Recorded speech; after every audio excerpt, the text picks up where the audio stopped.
Hi, I'm Jeff. This is Tropical Plants at 53 degrees north, and I've got the sun in my eyes today. It's a gorgeous day. The vents are open. I've a couple of vents open. I've got my doors open. Well, I did have. I've just shut them so I can't hear the noise from outside. And I've got an interesting discussion for you today, all about credible sources of plant information or orchid information.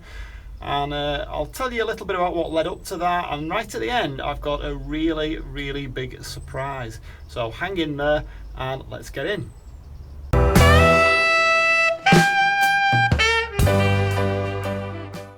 And we're in. So I'll start this little bit of a discussion by telling you what happened. So first of all, and I'll just kind of scan round. I was going to do this to camera, but I've been gardening all day and I'm in my shorts and it's not a pretty sight. You wouldn't really want to see that, so I will show you some beautiful blooms as we get into this discussion. So this is about, as you can probably tell from the title, credible plant sources of information. Now, I put out a video a while back on Miltoniopsis and I was very open about it, saying, look, this Miltoniopsis is the worst looking one in the world, and I've clearly done something wrong with it to get it into that state.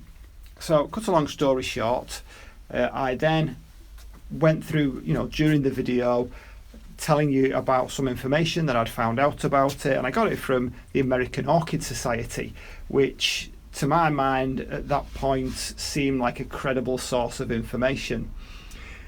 It was a guy called Ned Nash. It was from an article he wrote in 1980. Now, this guy was, according to the information I could find on him, and this is where it gets really tricky because, we use one bit of information which might not be credible to tell you whether another bit of information is credible. It's a whole fake news thing, isn't it? And it's the more you think about it, the more you kind of tie yourself up into knots over it. So I got the information from that and I said, look, okay, so this is what he's saying and this is what I've done with it. Perhaps I need to change my conditions to what he's saying. And one of the most interesting parts of it was that he said that daytime temperatures, and this is what a lot of people got wrong, should be, I can't remember the exact thing, it was something quite high, it was something like 25 degrees Celsius, which was kind of against the information I'd found out in the past, again from various sources of information which I don't know are credible or not. To his credit, he did say at one point that it very much depends on microclimate, your own conditions, and what works for him didn't work for anybody. Doesn't necessarily mean it will work for everybody.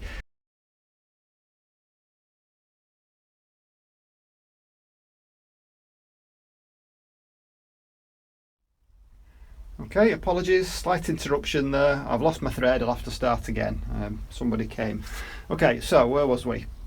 So yeah, Ned Nash. So the information that I got on him was that he was an author, several books on orchids. He was also a co-author with other people on plants, on orchids, just specifically orchids. And he was writing for the American Orchid Society in this particular case.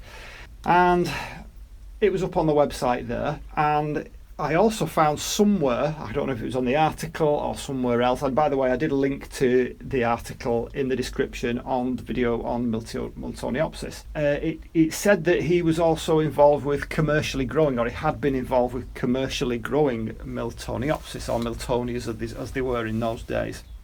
So I've absolutely no reason to doubt what he says. Why would he make it up? It clearly must have worked for him.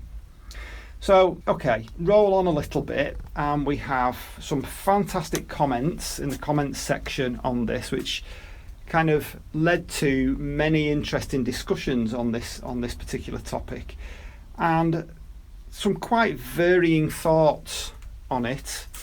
But the one that stood out for me anyway was my little kind of back and forth with Roger from Roger's Orchids. Now, I totally respect Roger, and he knows way more than I do about orchids. I've never want to raise that into any doubt. He's been doing it a lot longer than I have. I've only been growing orchids for just over probably 2 years, but seriously for the last 12 months. And I hope I make that clear in everything that I put out there. There's certainly tons of my videos, probably more of my videos are saying, look, I got it wrong, and here's what I'm going to do about it than they are that's saying, look, I got this particular one right. I'm not putting myself out there as an expert. So anyway, I hope this comes across anyway. So we had this little back and forth, and he said, and it was a really well thought out post. You can go and have a look. I pinned it up there for everybody to have a look at. And he said, first of all, those temperatures can't be right. That information does sound a little dodgy, and the temperatures really should be more around, I think he said, I might be wrong here, I think he said 20 degrees Celsius. They come from various forests in South America, etc. So yeah, I'm fine with that, totally agree with that. I'm sure he's right. Like I say, that's my first Miltoniopsis, and clearly what I was doing with it didn't work. It was just something that he said in his post that kind of triggered something in me. He said something about books as information are better left on the shelves. It's pointless looking at books. Books on orchids are out of date, and even well-known authors are saying, look, everything in there is nonsense. You better look at it up on the web. So what that kind of led to, again, a little bit of back and forth, and I said, well, yeah, I agree. Maybe you're right, maybe you're not. Some of that information must be okay. I don't believe for 1 minute that everything written prior to 2019 or 2020 is absolute nonsense. These people must have grown orchids, so they must have some insight into it. But I took his point. That was that. Okay. So what that led on to me thinking about was, okay, so if I can't trust a piece of information or an article that is on the American Orchid Society website, what can I trust? Where can I get my information on orchids that is credible and reliable and kind of the last word on orchid growing?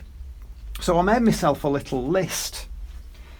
Now this list, I'll try and put it up as pop-ups on screen so you can have a look at this. Again, purely brainstormed, nothing, I'm sure you can think of some other sources, and that, in fact I would like you to put in the comments if you can think of some other sources that I've missed. And then I weighted these sources of information to what I thought were the most credible.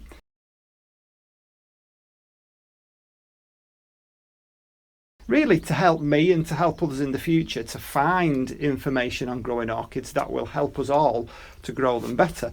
Comment sections in YouTube are absolutely brilliant, but they do have the limitations, and I'll come to that in a while. So while we're looking at this very nice first Streptocarpus pink layla, I shall tell you my list. So in no particular order, I've listed Royal Horticultural Society, and along with that particular listing as a source of information, I've also thought of any kind of botanical institution like Kew Gardens. They're all over the world. Obviously, I'm going to list the ones that I know are in the UK. There's one up in Edinburgh, another RHS place up in Edinburgh. Now, I know that these places grow a lot of plants from all over the world. There's also, what's it called? The Eden Project down in Cornwall. And I know that these places do scientific research. So what they do and how they grow plants is based on experiments, it's based on studies, data.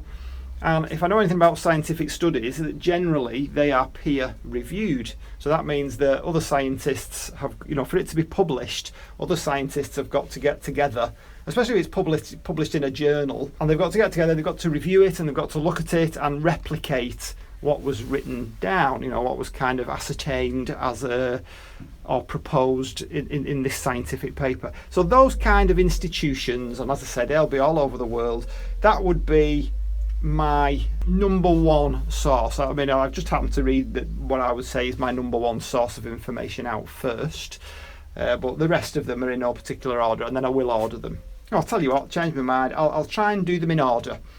Going from 1 to 10. So I was saying my most credible I'll read out first, and I'll kind of go towards what I think is the least credible. Now you may or you may not agree, and I want to know if you do, if you don't, and I want to know why, what your reasons for that are. Like I say, this was very much back of an envelope thing, just my initial thoughts. I could well be wrong. So I would put that as number one, those kind of institutions as the most credible source of information, not just on orchid cultural growing needs, but also on any plant. It's tied with just a scientific paper in a scientific journal, okay, of which there seems to be not that many, or at least if they are out there, I've not come across them. There may well be. There may be some place that I can go to, some website I can go to that'll give me that information, but I don't know where that is. So that's the first thing. Second on my list, so the next most credible, most reliable source of information that I can think of. I missed out, I didn't do a number two.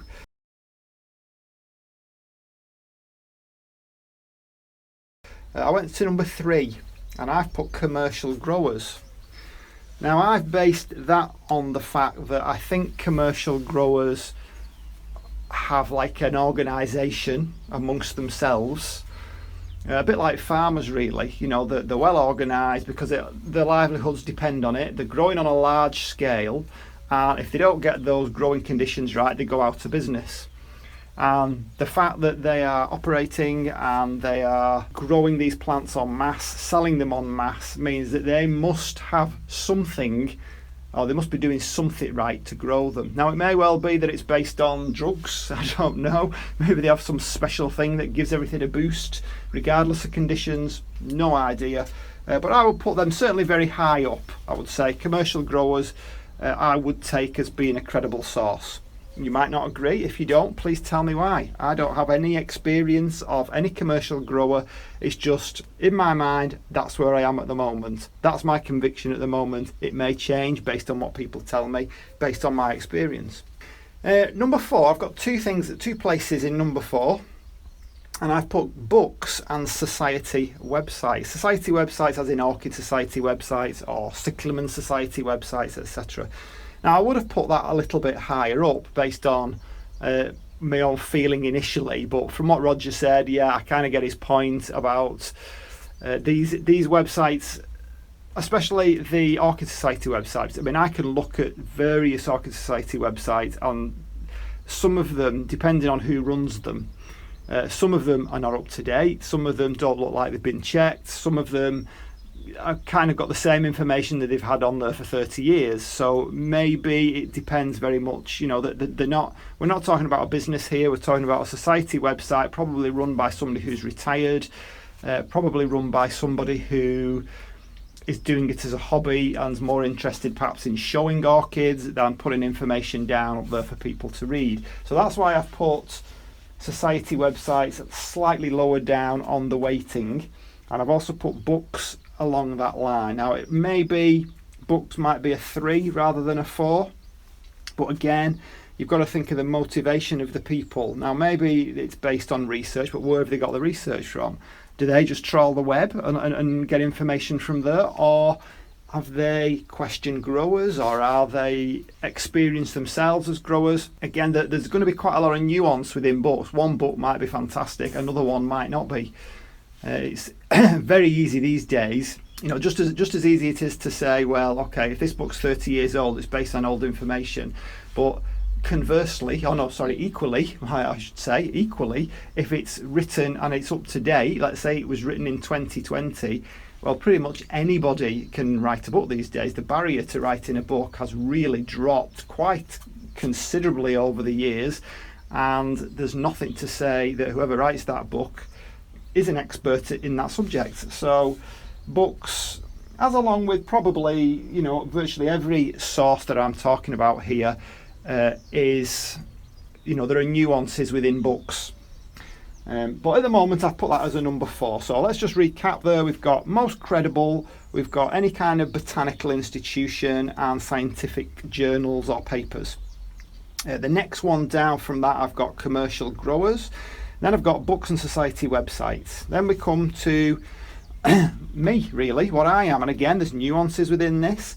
YouTubers, bloggers, private growers, any kind of information that you can find that somebody on their own has put out there on the web. Now again, there's going to be a variety of accuracy in these, in the information that people put out there.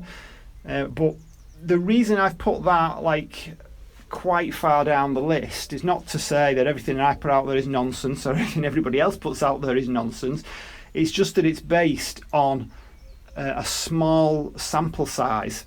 So my experience of growing Miltoniopsis at the moment is based on one individual plant. And even if you are a private grower with years of experience, it's unlikely that you've done hundreds of plants. And of course, you've got your own microclimate. I will hold my hand up here and say I am the #1 expert at growing plants in my greenhouse. Why? Well, because nobody else has grown it here.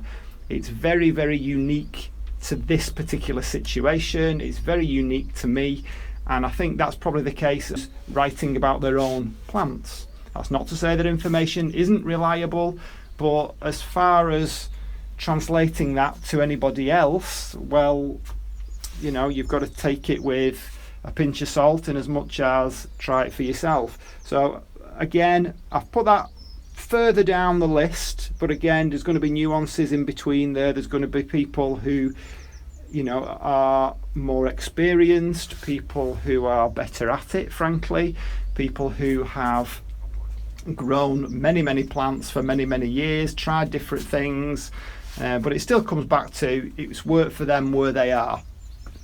So that's why I put that further down the list. You might not agree. Tell me what your thoughts are. I'll be really interested to hear it. So then we come, that's kind of got me to 5, and then I've kind of done a big jump to 10. And I've put Wikipedia at number 10 as the least reliable source. Now, the reason I've put Wikipedia down there is because the way that Wikipedia works, if I'm sure you all know, but I'll say it anyway, is that anybody in the world can register with Wikipedia to become like an editor, if you like, and anybody can jump in there and change things. They don't necessarily have to be an expert in that. I know they do have like a review process. You can't just kind of put any kind of nonsense in there, but I would say that on the whole, there is nobody in Wikipedia who is big in the plant world going around looking to find out whether the information on orchids is correct. That's my feeling. I might be wrong. Let me know what you think. So that's it really. It was just what I thought anyway is an interesting way of looking at it and something that might help us all. So if you think I've missed a particular source of information or cultural information, I'm talking about here, where do we find out the best thing to do with our plants, orchids or otherwise, whatever kind of plant it is? Where do we find that information out? How do we know that it's credible? How do we know that it will apply to us? Can you think of any other sources that I've not thought of? Do you agree with what I've put, the weightings that I've put there? Oh, hopefully you'll have seen them on screen by now. Can you add to that? Can you give any of your own reasons why my logic is flawed or I've missed something out? I'm totally open to changing my mind on these things, and that's that. Okay, so I said right at the beginning I'll have a surprise at the end, so we'll just zoom through here into the warm side. Surprise number 1, new orchid here in a very peculiar pot. Looks like it's been cut out of something else, I don't know, but this is, and if you are a fan of some of the other channels I've watched, I've seen this on a number of channels, but I saw it for sale and I thought, wow, I've got to have that. So this is, here we go, BLC Shin Fong Little Sun Young Min Golden Boy. So I'm sure you've seen that somewhere, but wow, it is spectacular, isn't it? It's a shame there's no scent to it, but I really do love that. So I'll have to look up the kind of conditions that needs. I'm guessing it's like a Cattleya, being a BLC, but the conditions are like a Cattleya. Hopefully, with it being some kind of a hybrid, it'll be easy for me. It's in the warm side, so it should be nice. It's next to this No ID one here. That does have a nice fragrance. And the other one, which rightly or wrongly I have purchased, depending based on my last poor experience with a Miltoniopsis. So I shall just do a big reveal here. Oh, didn't quite do a big reveal. I meant to go a bit lower and kind of slowly open it up, but there you go. So this is Miltoniopsis Newton Falls, and this is my latest purchase. I've not bought a plant for a number of months, but I thought it's about time I treated myself to one. So we'll know for sure whether I can grow Miltoniopsis in these conditions. And in actual fact, Ned Nash's, high temperatures, I won't be able to keep it to that anyway. It will be more closer to in the summer, round about 20-ish during the day. It will have some extremes, like today it went up to 26 in here. I've got one vent open. I'm going to have to do the other vents, but they told us that it's going to go colder in the weekend, so I'm just kind of hanging on a little bit because I've got to balance venting with the humidity going and with the fact that overnight it's going to be down to 0 and I don't want to pay a lot. So yeah, they're the two surprises. I hope you like that, and I hope you enjoyed this more of a discussion kind of video. Please do get involved. I love loads of comments. I'm really interested to see what people say, and for now I will see you on the next one. Bye.